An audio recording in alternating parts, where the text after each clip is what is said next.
ইস, এটা নিয়ে আবার একটু করো। কাশ্মীর লঙ্কা অনেক বেশি পড়ে গেছে। এরকম করো। সবাই জ্বালায় শুষাচ্ছে। মার পাতে আবার তুলে দিয়েছে, মা নিজেই খেতে পারবে না, আবার মারে যে রুগী তাও দেখ যে খেতে পারবে না তার পাতেই দিয়েছে। তাই কি করছি? আমার ভাত এরকম আমি তো খালি আলু কলা পাতা পেটে গেছে। ওই পাশে বেশি কলা পাতায় খাওয়ার জন্য এক্সাইটেড ছিল।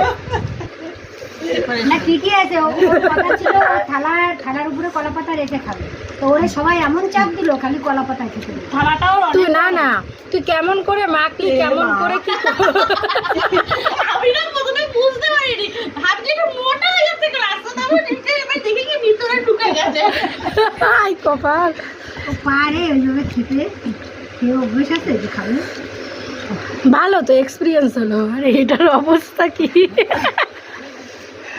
আমরা একটু বেশি লঙ্কা দিই। মানুষের প্রপোজ করে এরকম করে খায় মানে আর ভাত হালকা পড়ে গেছে। এই বাড়িতেও ঝাল দিতে বলে এতটা দিন, আবার এখানটা একটু বেশি করেছি না, একটু বেশি এক্সাইটেড হয়ে গেছে।